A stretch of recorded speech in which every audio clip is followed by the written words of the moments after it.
Oops.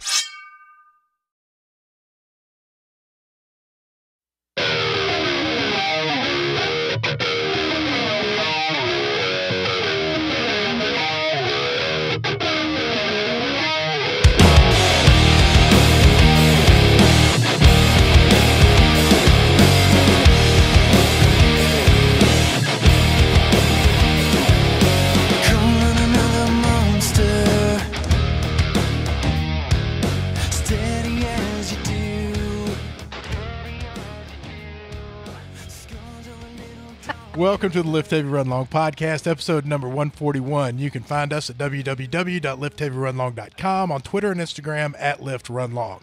Also, feel free to email me directly at the address wilson@liftheavyrunlong.com. Please subscribe to our YouTube channel and leave us a 5-star review on iTunes.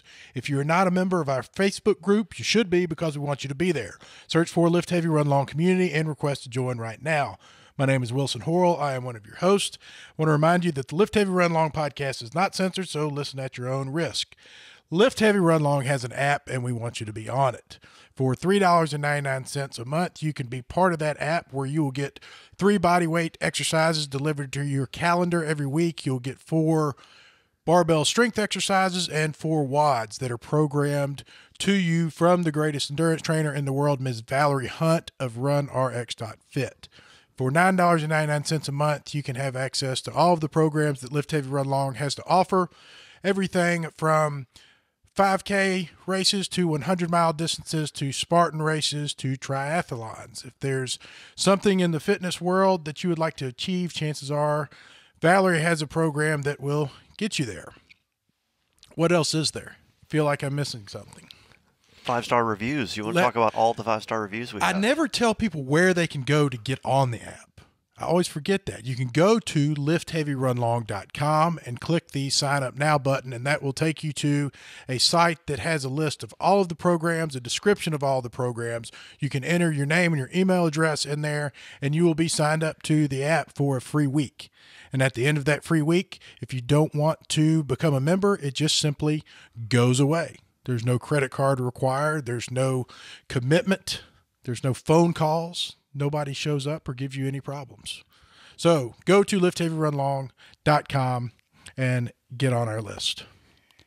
I wish relationships were kind of that easy. Like you could try it out for a week and then they could just go away. Would you have unsubscribed me? Is that what you're trying to say? That went south really fast.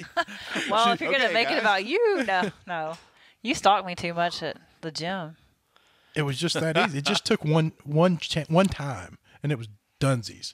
You and I were done. We went out one date, and that was it. For you or her?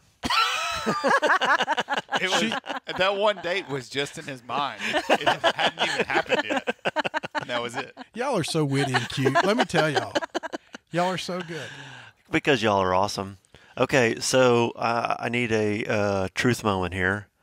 Was the sweet post the other night actually from you, or did Wilson? That's so funny. Like Vaughn called me out like 2 seconds after I posted. There's no question about it. I posted it myself. Amazing. He was asleep. He was dead asleep. I thought it was real too, but there was enough doubt thrown by others that I figured I would ask, just to clarify for those that listen, that it was real. I thought it was real. I really did. After I did it and Vaughn called me, I'm like, uh-oh. Everybody's going to think that Wilson really had my phone to do this. And I was like, maybe I should just delete it. Is it that unrealistic to think that someone would say something kind about me that's in the bed next to me? It is totally not unrealistic. But it was funny what I said. It was a joke. It was totally funny. Right, and granted, you see something like that, especially about me, it's throwing out a softball. Like whoever gets there first, then everybody pile on. Because we know how much you guys are in love with each other and how much you like each other, so it's easy to joke about it being like your phone got hijacked or whatever. Which I think at the end of the day says a lot. Because if we were constantly walking on like this eggshell of a relationship, it'd be like, that's not funny. Yeah. That's not funny at all. Right. That's right. So, but yeah, I woke up to that and I thought, what a way to wake up in the morning. That's a really nice thing. And, you know, things like that mean a lot to me. So thank you. You're welcome. That was great. Who are you talking to? I'm talking to my lovely wife, my educated wife, highly attractive wife, Dr. Amanda Kimsey Horrell, Jackton Tan. Good evening. How are you? I'm doing well. How about you? I'm doing wonderful. I'm so excited about tonight. I love this podcast. I love the podcast with the four of us. I do too. We have so much fun stuff to talk about. Mm-hmm. Emily says we need a guest. I know. I was going to say that. I think she means it needs to be her. Again, Emily Reed? Yeah, come on back. She was a great guest. I enjoyed having her. She's one of my favorite people. Hilarious. I spent the whole weekend with her after that Thursday night, and we went to Atlanta and had some fun, and it was a good time. Emily brings viewers. She does. Brings a posse. She does. There's a lot of folks watching because of Emily, so thank you, Emily. Wow, thank you. Come back anytime. Amanda, what's new in your world?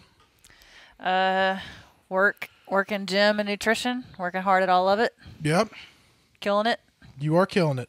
Feeling good, looking good. Mm-hmm. Dynamite. Weigh-ins on Friday at the gym.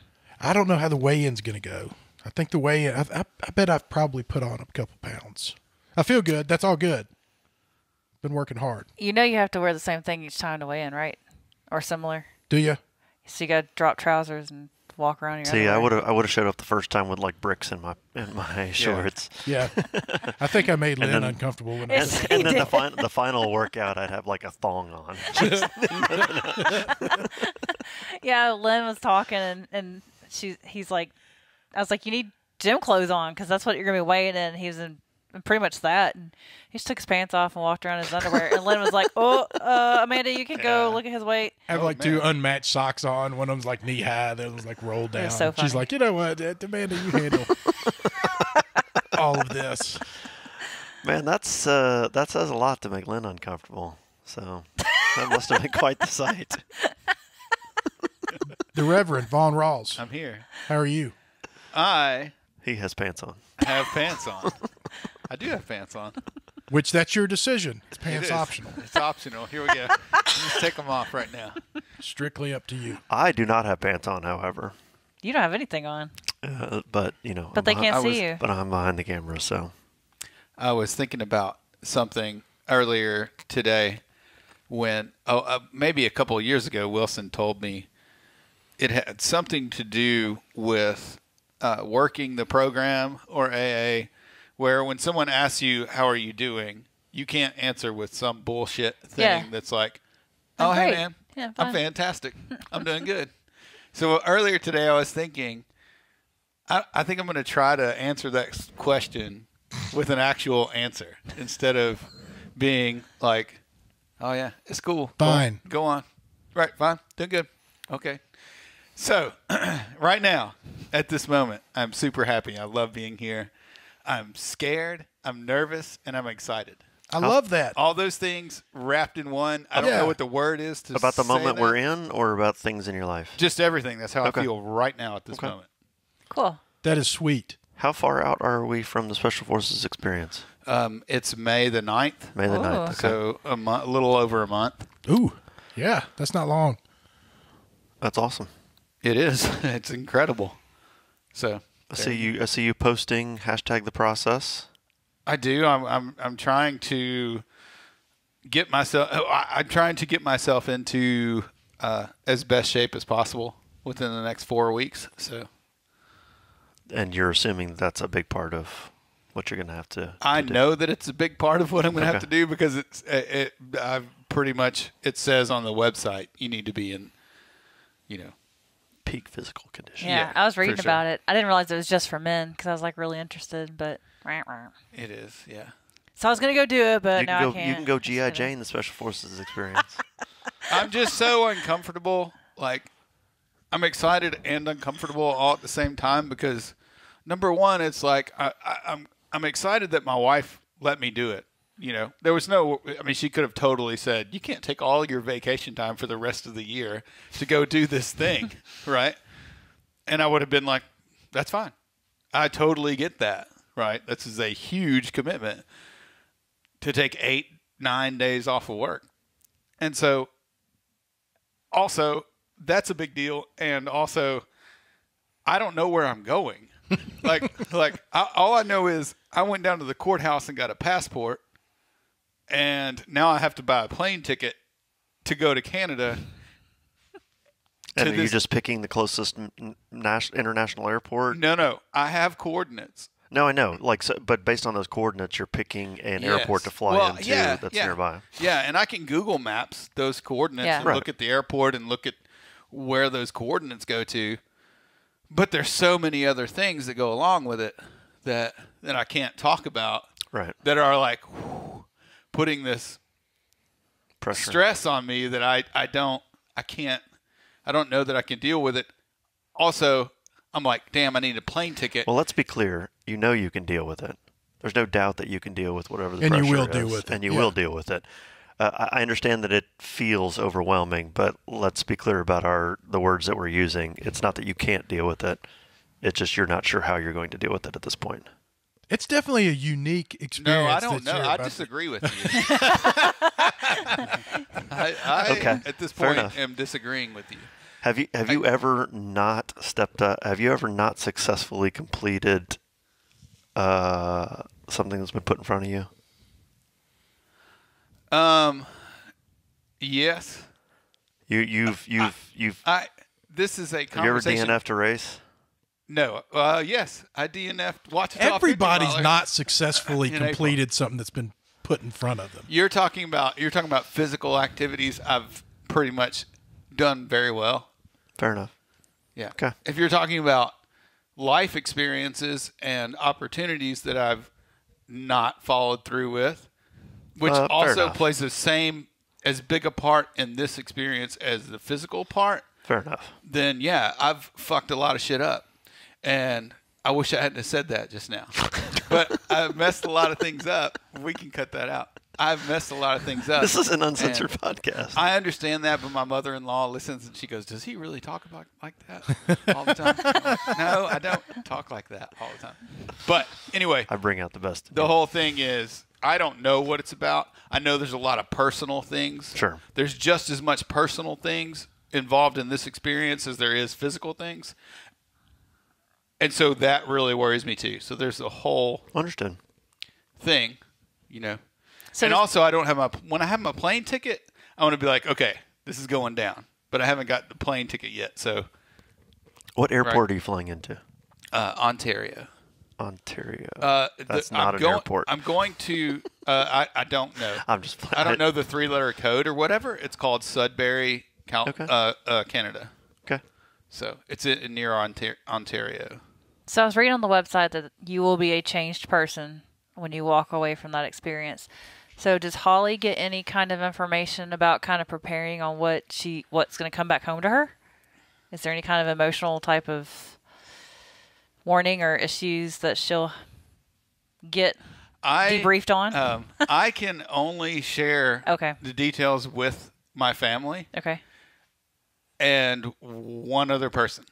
So I can only share details with my family.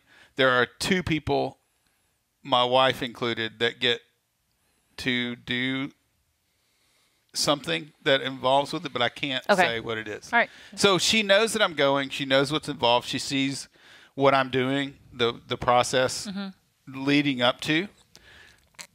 So, yeah. I mean, she knows about it. Like, she doesn't know. Nobody knows what's going to happen while I'm there, if that makes any sense. Yeah.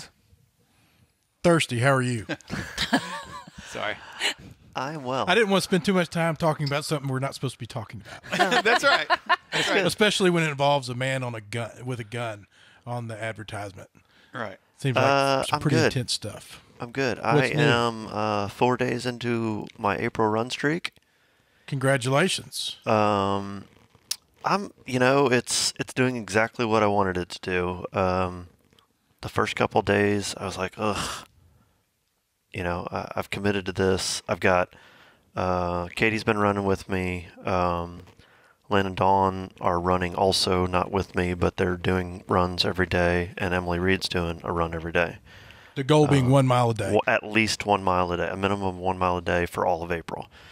And so a couple of us have like a group text message going, and so, generally I've been running after work, but I'm getting their text 8 o'clock in the morning or at noon when they go for a run. It's like, well, shit, they kept the streak going, so I've got to do this too. And so the first couple of days was it felt like an obligation, and now I'm kind of looking forward to it. I've still only managed to do like 1.5 miles, I think is my longest run, just because my schedule's been tight lately. It makes a difference that the weather is getting a little better. Yeah, and like today I ran in the rain. Did you? Got home from work and ran in the rain. Dawn did her miles on the treadmill, and I was like, nope, I would give up the run streak before I would get on a treadmill. Like, I just don't. I ran 5 miles on a treadmill today. I know. I saw you post. Because it was raining your downtown. run. It was like pouring down rain, and I was like, I don't know.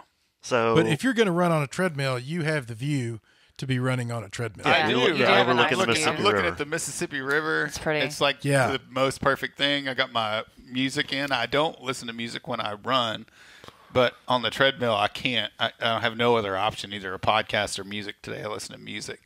And that was weird. I guess because it was raining, there were a bunch of people in the gym. Yeah. It's a small gym. It's smaller than this. It's about as big as this room. But full of equipment. There's like all these other people in there, and I'm just like hyper focused. I'm not. Is it just people from the company that you work for? No. Our office is in the bottom floor of a condo complex or an apartment complex, and so since we occupy the same building, we get to use the gym upstairs on the roof. So it's really kind of the residence gym. Yes, it is. But I have a fob that'll get me into the thing.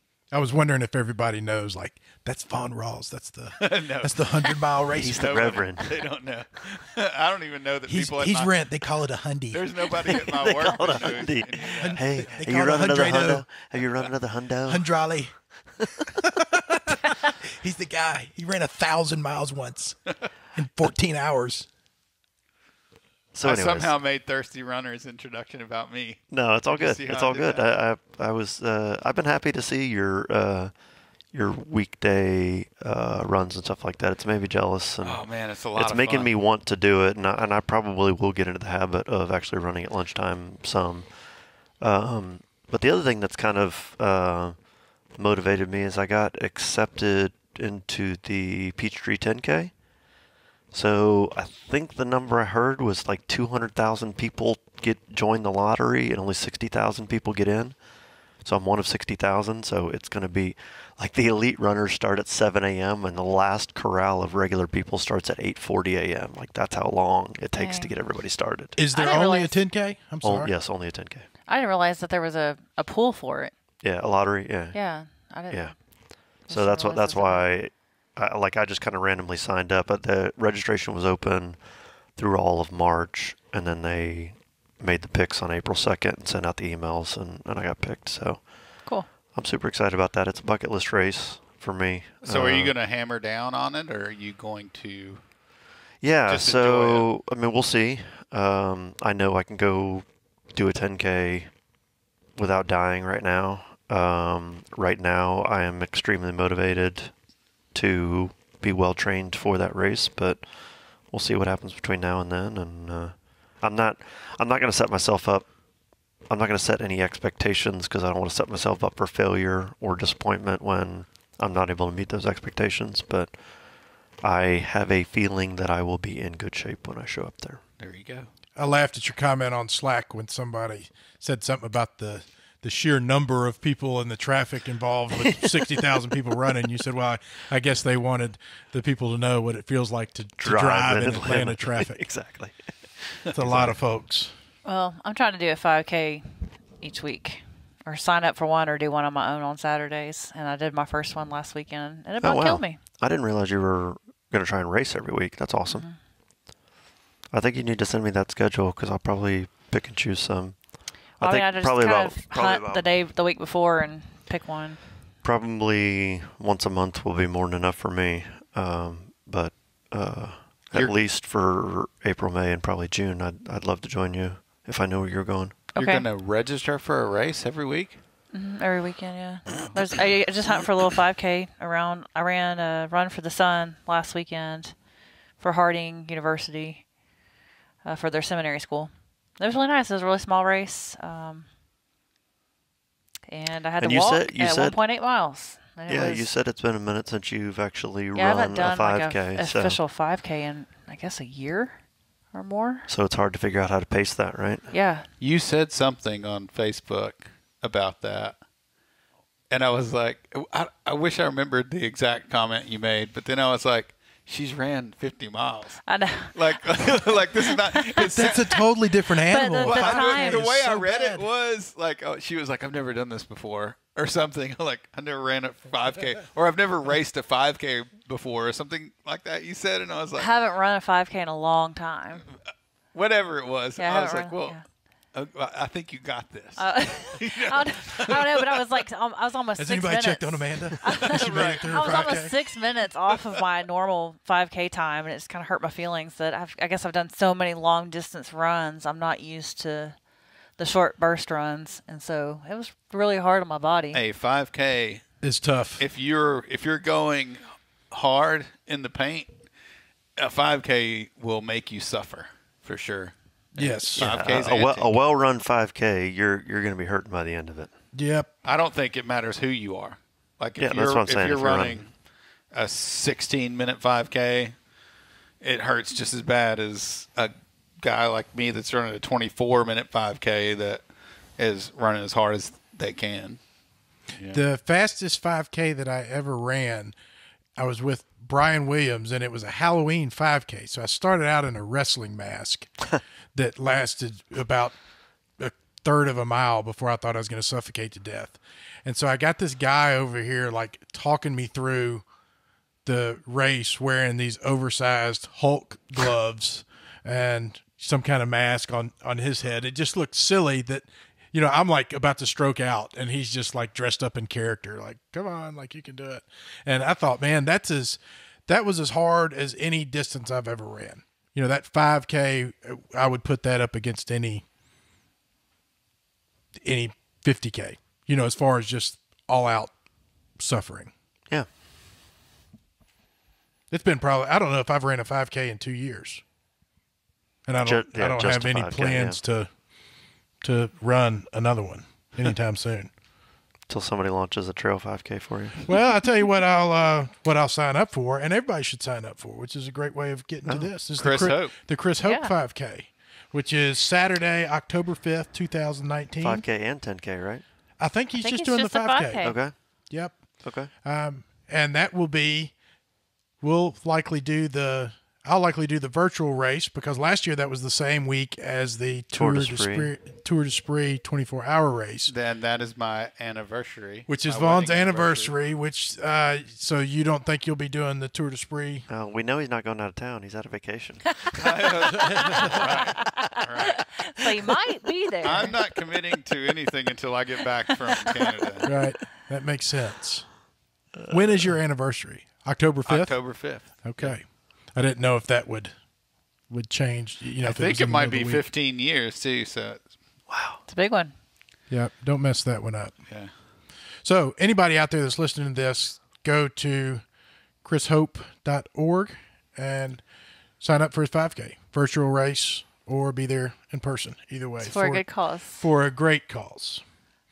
Our friends Brian Williams and Sean Hilsdon finished the. Speaking of 5Ks, Georgia Death Race, probably about the same thing. About the same thing you did this weekend, Amanda. Yeah, exactly. Hutchison. I need to correct you real quick. ChrisHopeFoundation.org. ChrisHopeFoundation.org. Sorry. The Georgia Death Race. That was very professional. He's got two computers hooked up over there. Man, he's the guy with the facts.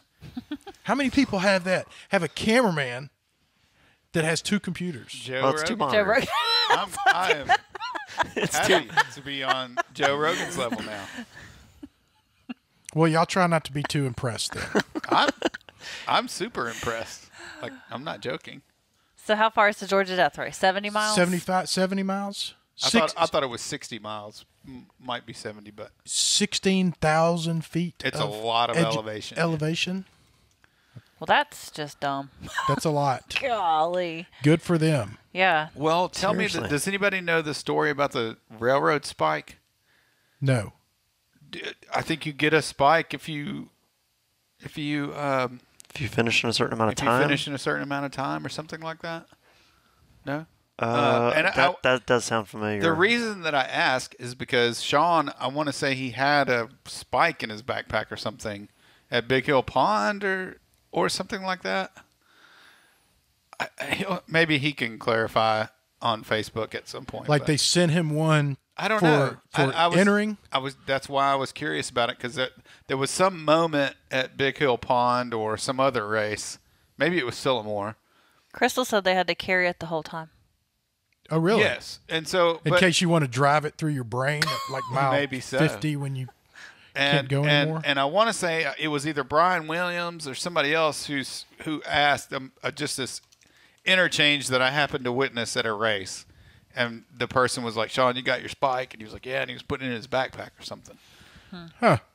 So there's a story there that I guess I failed to look up before I got here. Well, that's all right. This week we have, let's see, Elijah Landon's going to be running his first 50K. His first official 50K. Oh, because he ran one last year. He signed up for one and they canceled it for some reason. I can't remember why they canceled it, but he went out and just ran the damn thing on his own. There were fires. I think that's what it was. It was forest fires, and everything was so dangerous that they canceled it. So he decided he was going to go on his own and just run his own. Which would be much more difficult to go out and do it on your own. I would never do that. I would never. I don't think I would ever do that. So best of luck to him. Yep. Seems like I had something Steve Wilk and I were talking about. You know, he's doing the Tunnel Hill 50 miler. Really? Awesome. He went for the 50, huh? Yeah. All right. Yeah, he's in for the 50. So he can pace you through your first 50. What? Your 100. 100, you mean? Well, he'll pace him through the first 50, and then he can the first do 50 of his 100. Oh, yeah. Right. I'll probably run the first 50 before and then just meet up with everybody at the start and finish up that way. But 100 miles will be run that day between me and Steve. I don't think that's how that works. Steve said something the other day about giving me the frog, like he was going to frog me in the arm. When was the last time you've been frogged in the arm? High school. I was in 7th grade.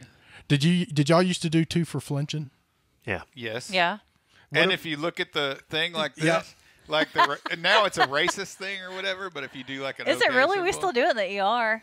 on Twitter, but if you break it, racist. but if you break it, then it goes the other way. Did y'all do that? Yes. all that, Okay. all that for sure. What about the dead leg? I don't know about that. What, where you knee somebody Just when from you behind? knee somebody in the side still of their do head. that. You know, you Oh, still on you the side of the still hip? do that? No. No. I go behind talking, and bust the. Yeah, if their legs are locked, I go behind. Oh, yeah. I will do that. I do that Kick to 'em my in the back wife of the all the time. I do it to anybody. If I see it and they got one leg locked out, I will totally sneak up behind you and pop that little knee, and you go, oh! I love doing I do that all the time. Yeah. I was like, if you dead leg somebody at work, that No, would I be- don't. No, I don't kill anybody at work. No. I think if you dead leg somebody in high school today, you'd probably get suspended. I don't think I know what. I've never experienced. I don't think the I've dead heard of leg. that. You actually like knee somebody? You knee them right in the side of their How hip. do you go And about leg doing goes that? numb or something. You just walk up next to them and like grab them and I mean you just It's can't meant to feel hurt. it brings you down. Yeah, I mean it's meant to. brings you're not going to make it to your next class on time because you have to stand there and just hold your locker for a little while and then and it goes away. It doesn't leave a lasting mark, but it's highly painful. And I just think about that. And I'm like, I've delivered so many of those and I've received so many of those. But if somebody did it to me now, it'd probably break my hip, for one.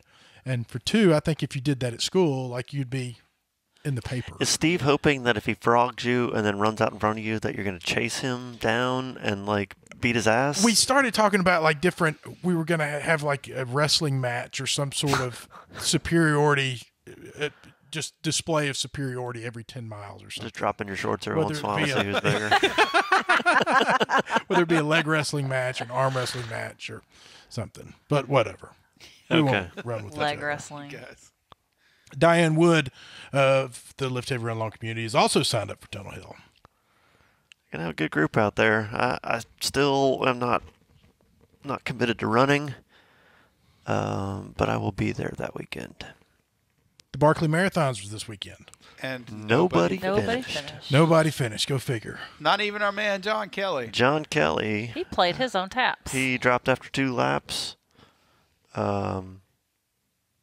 He just said he wasn't feeling good, I think. Yeah. Like, it wasn't that he was hurt. It wasn't that he couldn't keep going. He just wasn't feeling it. Wasn't enjoying himself. So good for him. Good for him. And he said something. He made it.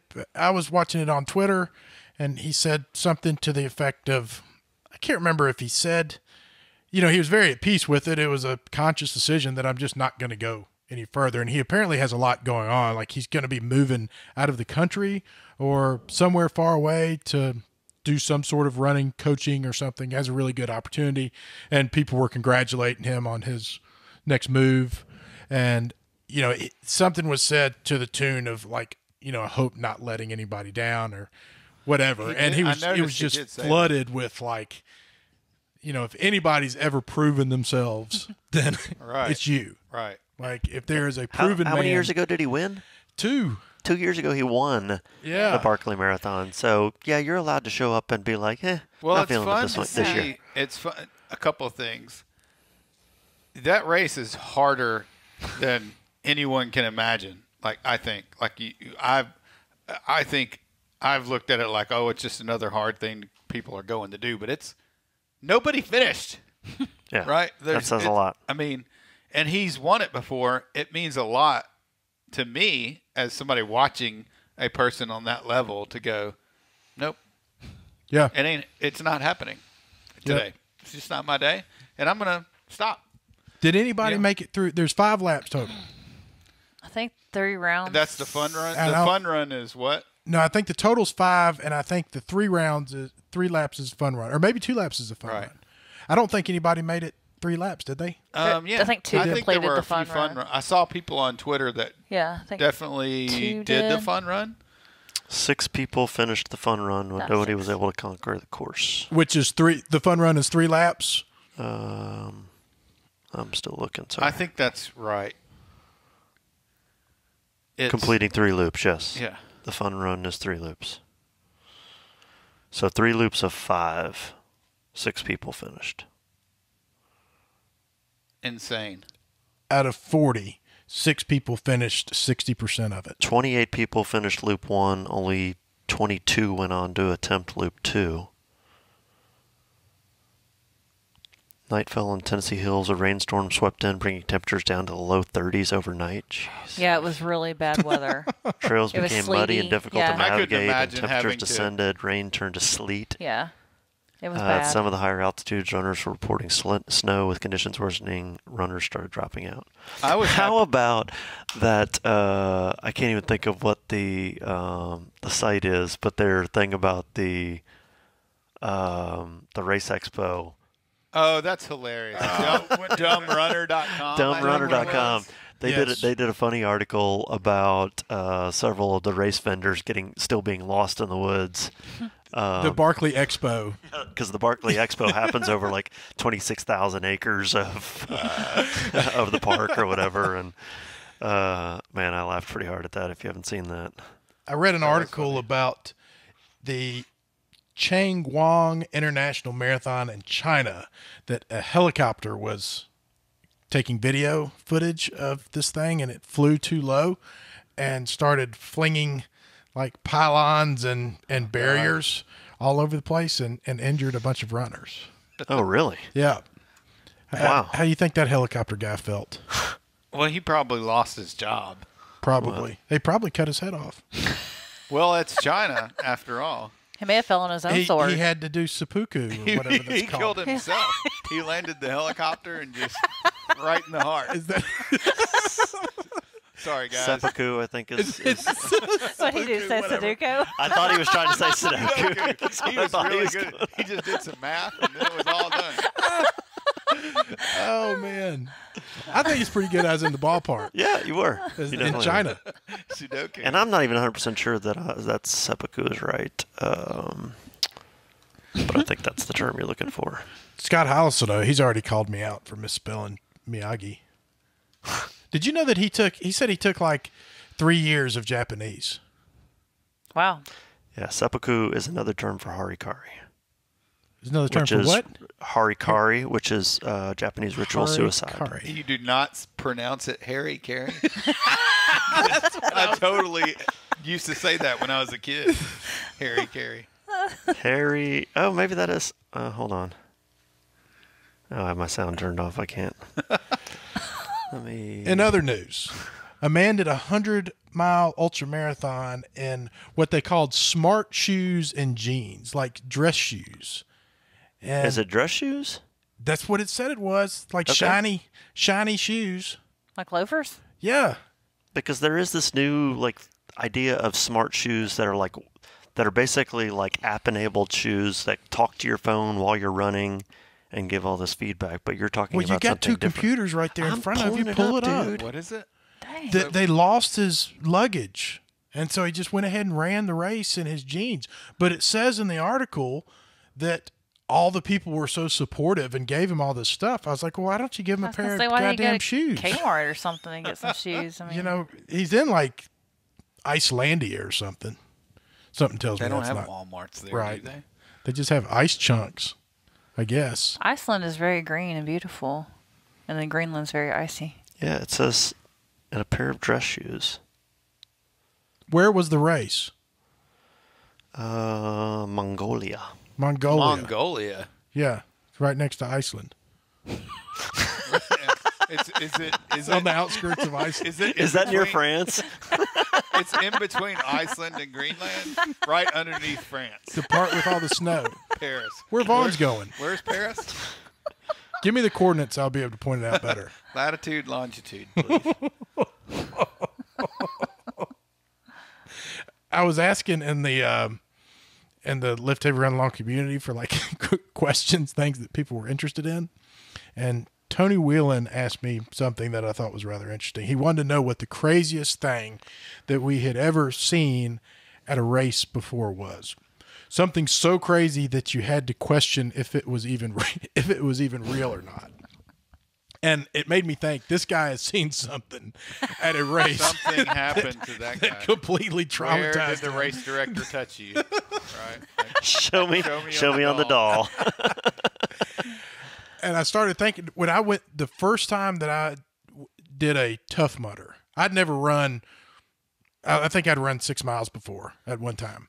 So I signed up for the Tough Mudder, and I saw a lady use the restroom right in front of me, like just peeing. No, balls out diarrhea, like complete and total. I have seen that happen. Diarrhea, but there's woods 40. Well, if you can't make it 40 feet away, this lady's laughing and having a conversation. Oh no, I haven't seen that. That makes it weird. And her husband, that does make it weird. Her husband or boyfriend was joking, and he was like, "Isn't she beautiful, y'all? Isn't she just beautiful?" And I'm standing there like, you're like, you could have hidden behind. You're literally shitting your pants. You're shitting right now. I'm watching you shat. Oh my gosh, everywhere. That's terrible. And it was something. I have seen that inadvertently. Like I looked off the trail accidentally, and right. I was like, "Oh, I don't want to look at that." But it's never been like, "Hey, I'm over here. How are you?" Can you imagine just giggling about it? No, Like, look at here. I would not. Like, this is happening. If I had to poop I in the woods, have never needed to finish a race so badly that I was willing to shat myself and keep going. I don't ever have to go to the bathroom at all during a race. I've had to stop and use a porta potty or whatever. Like I've definitely. I mean, it's rare for me, but I mean, it does happen. But I think I've told you guys a story of me and Lynn first time we went down to do the Goofy Challenge at Disney World. Day of the marathon, we're like 12 or 13 miles in, and we start smelling something. And of course, we're near Animal Kingdom, so we're thinking, oh, it's the zoo animals. No, this woman had shit herself. And I mean, she's just got giant brown stain on her back, and she's just still running along.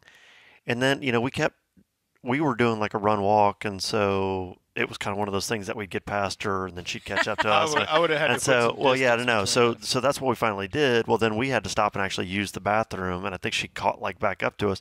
When she came back by, she had somebody's sweatshirt tied around her, and it had even bled through that. Oh no! Like that's how bad it was. Man, she had a rough night the night before. Something. She did something she shouldn't. That's some dedication right there. I don't. I mean, unless I'm about to win the race. Yeah. No, I'm wrapping it up. Yeah, like okay, maybe next year. Yep. I don't have any weird stuff like that at all, really. The weirdest thing I can come up with is during Tunnel Hill. in the middle of the night when I heard what I thought was an aid station and people clapping and cheering, but it was a pack of wolves, and I wasn't anywhere near the aid station, and then I was like, wait a minute, what is this? What's happening? Like, it was real. That was a really weird moment. Lisa Barker talking about thinking that old lady was next to her during the 100-mile race. Yeah. I think about that more often than I should. Yeah, those kinds of. I had some of those. Yeah, you think about other people's. He wakes me up at night, Amanda. Did you see that old lady? I can't sleep. I woke up the other night. I was like, "Did you just say something?" Last night. Was it last night? Yes. He talks in his sleep all the time, y'all. It's crazy. So you wake yourself laughs. up thinking that she's talking So he's to you? having this conversation, but he's mumbling. I can't tell what he's saying, but I'm playing Sudoku.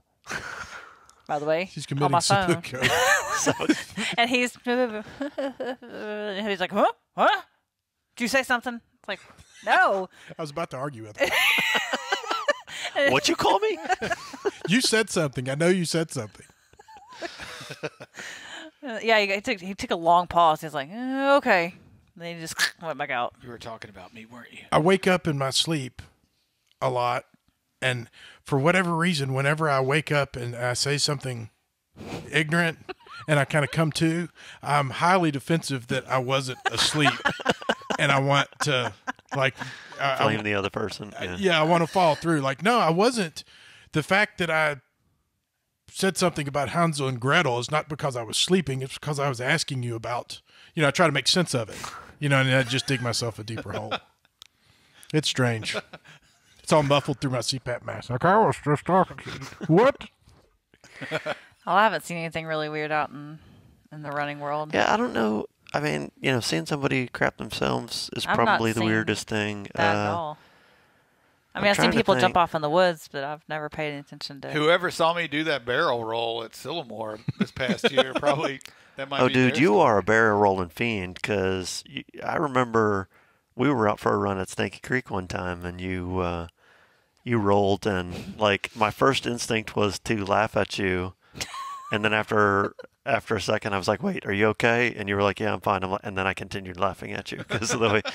Because he hit the ground, like rolled, and then like just popped right back up like it was intentional. I don't fall very often, but when I do, I make it work. A big fall. Right. Those falls where you trip and you're like, whoa, and then you should just go down, but you try to catch yourself, and then you're still like staggering. I bam, know, bam, and bam. It's like a 30-foot fall. It's the craziest thing I thought about Amanda. When in the middle of that fall, all these thoughts went through my head. Like, I should try to recover, but my rib's gonna come out of place if I do that. That happened to Amanda. Yes. And then I was like, let's just roll with it. And that's exactly what I did. I just went right into it. Man, I still am very bad about catching myself in a fall, and I've only fallen running once, I think, and it was in the snow at what's that marathon we do in January? Her Parsons. And I mean, I literally fell. I was face down on the ground in snow before I even knew what happened. That's how fast the fall. It was just down. Oh wow! I was like, whoa. I took a rather unsexy fall at Herb Parsons one year as well. Most of my falls are rather Herb unsexy. Parsons. Yeah. Huh. Well, it can happen to anyone at any time, anywhere. But I'm still bad about trying to catch myself and throwing my arms out. But yeah, I dislocated a rib trying to catch myself on a fall down a hill. Yeah, I remembered that. Patrick McChesney was asking about the best way to find new trails in a new area. He said, I'm moving from Arizona to Alabama and would like as little downtime as possible. Recommendations on app or websites or whatever would be great. I think he's just upgraded from like not a very good trail running place to like one of the most awesome trail running states. Where's he going in to? America. Alabama. I mean, I think on Map My Run, it's got like heat maps, and so you can like go to like you can type in like Birmingham, Alabama, and then it'll show you like places that a lot of people run and track their runs, and then you can kind of zoom in until you see like the trail that they're running on. You could probably, once you see that, you could probably Google something or other and figure out good places based off of that. Have you ever seen the app All Trails? All one word, ALLTRAILS. It's pretty unbelievable. I mean, it's got everything around here listed. I pulled it up one time when we were in Chattanooga. I was just curious, like if we were out here, what would we? One time we were driving through the mountain, and you're like, "There's where we used to go here. There's where we used to go there." And I thought, if we were just out here, how would I find trails? And there was all kinds of stuff in Chattanooga, and then I was curious as to what it looked like here, and it's got all of the Wolf River and Herb Parsons and all the different names. Is that like a community updated thing, like a Wikipedia type thing, I wonder? Or that's a good question. You need to look at it. It's very well put together. I mean, it's got it's keep all your stats. It's got a premium version. It's got a locked version. Awesome. So it's not just somebody throwing stuff together. It's pretty good stuff. Well, I was gonna make a joke about moonshine trails, but y'all were all serious about it. So. Well, we didn't grow up in the same areas that you did. I would run on the moonshine trail. You get shot. That might make you run faster. Rebekah Hicks was asking about overuse injuries and why my friends can run ridiculously long distances, but when I try, there is always another injury I haven't had yet. And also running a marathon with overtraining injuries because you are stubborn. Thought that was an interesting question. I think that's just all on a, like, finishing a marathon when you shouldn't be running it because you're stubborn. I don't know if you ever really know that you're doing that because you're stubborn or because you're hurt. Yeah, you are always doing it because you're stubborn. Like if you're injured and you go and try to run a marathon, it's because you're not being smart. Like you know what you're supposed to do. If you're injured and you have a marathon, like injured, I mean, if something is broken or something is torn or something is painful, if you go to the doctor and he goes, you shouldn't run this marathon, then you should not run the marathon. Well, if you do, then you're being stubborn. That's just how it is.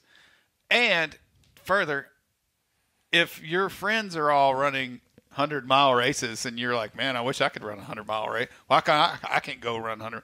Well, you are completely different from your friends. Yeah, like, you can't compare where you are in your story to where somebody else is in their story. You don't know how they got there. If you're hurting yourself, you're running too much for where you're at right now. Like you probably should not run so many miles. And if you get injured a lot, then you should think about cross training and stuff that will help you not get the injuries. Right. Or definitely take time to rest up and heal the injuries you have. Rest days are just as important as training days. Oh. Hire a coach. That's our thoughts. Yep. Fair enough. I think before every race or during every race, I'm such a drama queen. I always think something's hurt. Something injured. And I've seen it so much over the last few years of people, not just running, but in CrossFit or whatever. It's like, well, I should be able to do this, or I should be able to do that. It's because you're not a good coach, or it's because this isn't the right program for me, or it's because blah, blah, blah, or whatever it is. It's like people have all this weird stuff going on in their head. It's because you're not doing what you're supposed to do. Bottom line, if you did what you were supposed to do, then you wouldn't have any of these problems. So you're either trying to do too much, or you're doing too little, or there's some unrealistic thing that you're trying to live up to, right? I don't like your attitude. I love my attitude.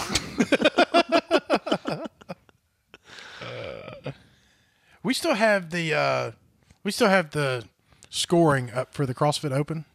Well, I'm sure we do. Yes. That scoring is horrible. It makes perfect sense to me. It doesn't make any sense at all. Tell me how it makes any sense. I haven't even looked at it. I'm going to It is tell so you. And whacked out. I literally figured it out when you asked me. You tagged me in Slack and you said, hey, tell me how this works. When Wilson explained it to me, I was like, well, that is stupid. Why would that be the case? And then when I saw Vaughn's explanation of how it's working, I was like, oh, well, that actually makes a lot more sense than the way it used to work. It doesn't make any sense. And I'm going to tell you, I'm going to tell you why right now. You only don't like it making sense because it changes like who you're beating and who you're not on individual scuba. That's of course I do. It's supposed to be. So if the four of us, right, we make a leaderboard between the four of us. I'm first place, or Brian's first place, right? He gets a 1. I'm second. Amanda's third. Whatever it is, you get points. Why is Wilson got to be last? I don't know. I was thinking about that while I was saying playing. it. And then I'm sorry.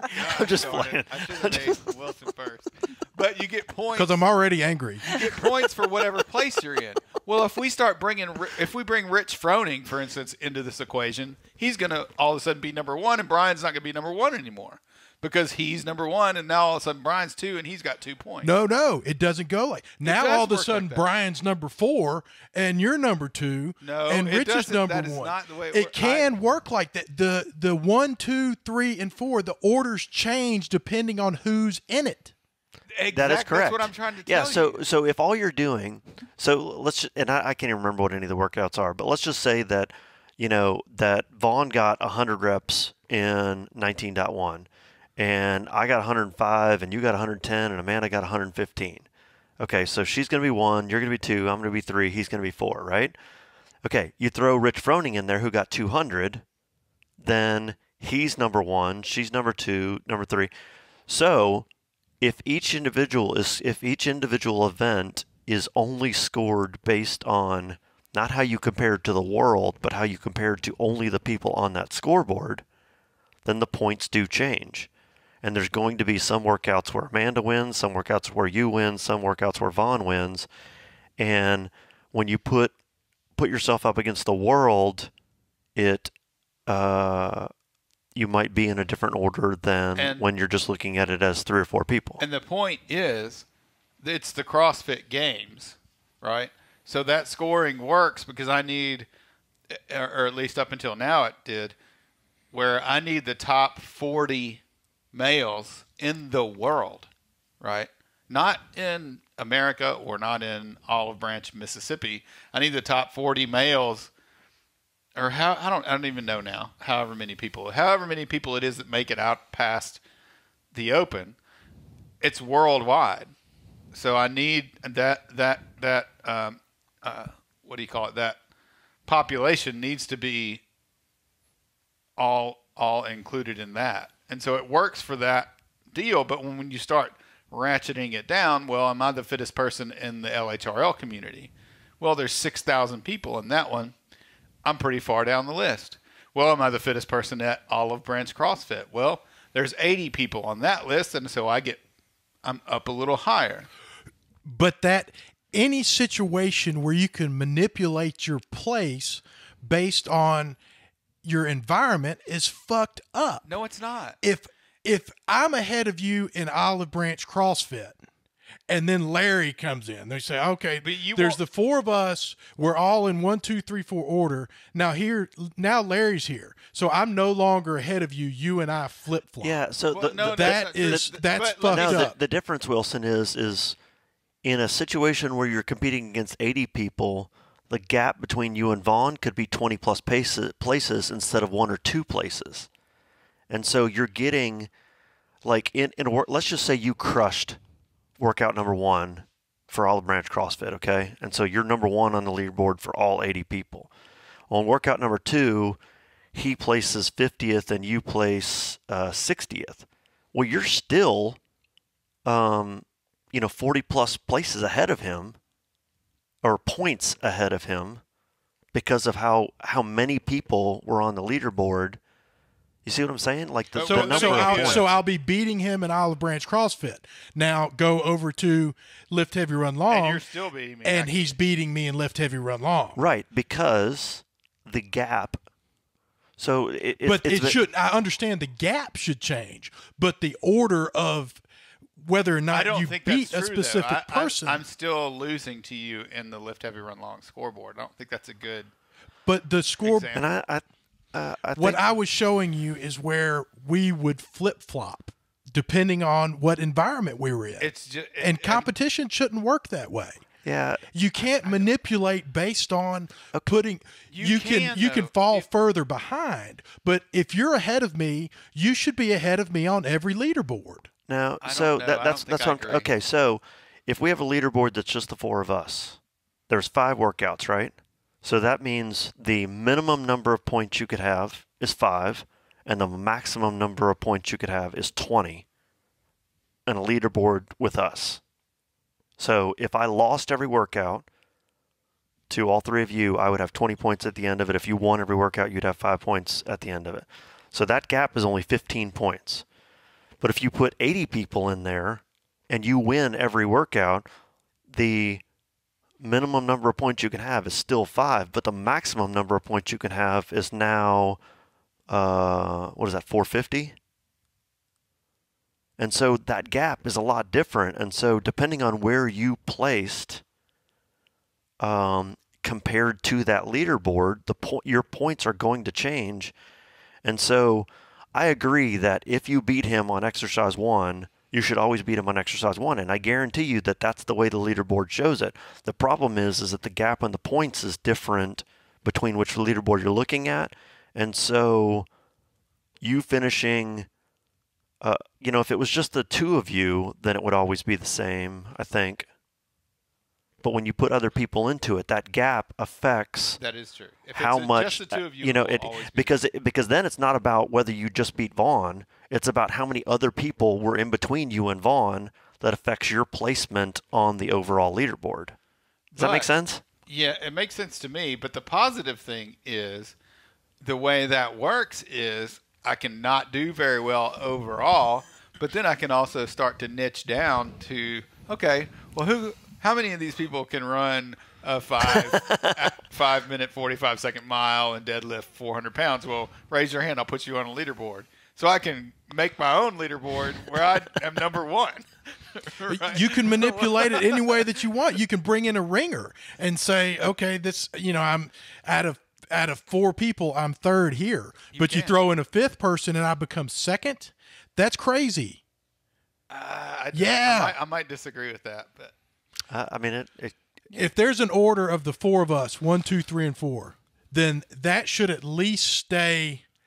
If you're ahead of me, it will. If you always look at those 4 people, it will. That will never. But when you throw in a 5th person, it will screw everything up. And it changes the points. It changes the gap. It changes. Because then it's not about whether you finished 1st or 4th. It's about whether you finished, 1st through 5th. It makes sense. It's math to me, and the math makes sense. As long as we all agree that I'm right and that y'all are wrong, we can move on past this. I understand why you're frustrated. It's a terrible scoring system. Because on some leaderboards, you weren't number 1. I am not worried about the leaderboard at all. You just completely pussed out of the whole thing. I did. I did not submit a single score. I did every workout. So I'm looking at this article here that's talking about like the numbers for the Open, and total male signups 204,853, total female signups 153,793. So that's a total signups between males and females of 358,646. Only 341,501 people submitted 1 or more score. And only 144,276 submitted all 5 scores. Less than half of people submitted all 5? Over 95% submitted at least 1, and less than half submitted all 5. Wow. Well, what difference does it make if you're just going to flop around the leaderboard? Oh, my goodness. We've got to talk about something else. Oh, gosh. What do you want to talk about, Amanda? Something else. What is that something? Hypotheticals. You want to talk about hypotheticals? We skipped hypotheticals last week because Emily was so damn interesting. She was. I don't have my phone queued up. Elijah, so angry. Should we just sit here quiet for a second? Yeah. We should. I'm going to take a minute to calm down. Y'all go ahead. He's so worked up. Would you rather only be able to run road races but only train on trails, or only run trail races while only training on the road? You can't do both. You either you can train one place and run on the other. Oh, this is me. This is all. I would rather train on the trails and race on the roads. I think that's probably. Would you really? Choice. Yes. Yeah, that'd be best choice. Man, my because I enjoy racing on the roads more. But I love getting lost in the woods, and I would train more than I would race. So if I had to pick one or the other, then I would train on the trails. I think that's the smart choice. Yeah. I agree. Okay, here's a little bit of a curveball, but it's an interesting question.